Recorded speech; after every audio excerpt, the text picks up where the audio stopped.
नमस्कार, आप देख रहे हैं एबीपीएल न्यूज और मैं आपके साथ हूं हिमानी। सोमवार की शाम कोसी नदी में खनन कार्य कर मजदूरी में लगे एक श्रमिक की ट्रैक्टर ट्रॉली की चपेट में आकर दर्दनाक मौत हो गई।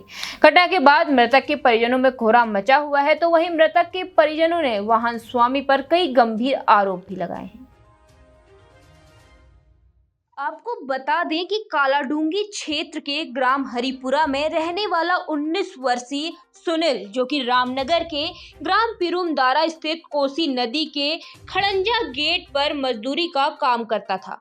बताया जाता है कि सोमवार की शाम को सुनील उपखनिज से भरी ट्रैक्टर ट्रॉली में बैठकर वापस आ रहा था। इसी बीच वह वाहन से अचानक नीचे गिर गया और ट्रॉली की चपेट में आने से उसकी मौत हो गई। मृतक के परिजनों व ग्रामीणों ने वाहन स्वामी पर आरोप लगाते हुए कहा कि घटना के बाद वाहन स्वामी ने मृतक के शव को एम्बुलेंस वाहन से उसके घर पहुंचाया तथा घटना की सूचना न ही पुलिस को दी और न ही परिजनों को।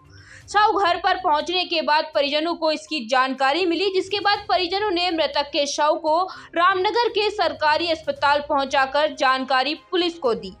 परिजनों ने इस मामले में वाहन स्वामी के खिलाफ भी कार्रवाई की मांग की है और पुलिस भी घटना की जानकारी जुटाने की कोशिश में लगी हुई है।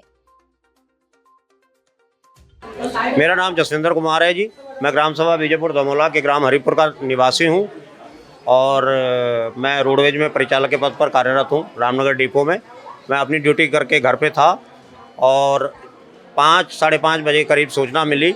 ये जो मज़दूर हमारे खेत में रहते हैं उनमें एक सुनील नाम का लड़का जो कि मज़दूरी करता था यहाँ खड़ंजा गेट पे पिरमुदारा में, अंदर रेता बजरी का कार्य चल रहा था और वो दुर्घटना में एक ट्रैक्टर पे बैठा हुआ था और अचानक गिर गया और ट्रॉली के नीचे आ गया और वाहन स्वामी उसकी मौके पर ही मौत हो गई और वाहन स्वामी द्वारा एक एम्बुलेंस की व्यवस्था करा के बिना किसी परिवारजन को और बिना किसी पुलिस को सूचना दिए सीधे उसकी डेड बॉडी घर पर पहुँचवा दी।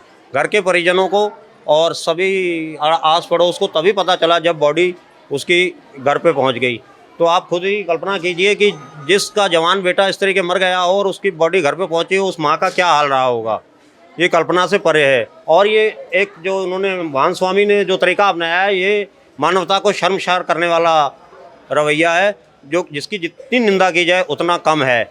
और जो वाहन स्वामी, तो मुझे जो सूत्रों से पता चला है कि ये चोर पानी नचैनपुरी का कोई दिक्पाल बिष्ट है जिसके यहाँ ये कार्य करते थे।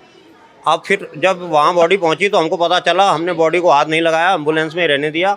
112 पर सूचना दी और लोकल पुलिस आई और लोकल पुलिस द्वारा बॉडी फिर यहाँ रामनगर हॉस्पिटल पहुँचाई गई। इस समय बॉडी जो है यहाँ मोर्चरी में रखी हुई है और उसके पीएम और पंचनामा की प्रक्रिया आगे चलेगी। हम वाहन स्वामी के खिलाफ कानूनी कार्रवाई चाहते हैं, हम उसके खिलाफ तहरीर देंगे, लेकिन पहले हम इसका पीएम करवा के इसकी क्रियाक्रम करेंगे, उसके बाद ही अगली कार्रवाई की जाएगी।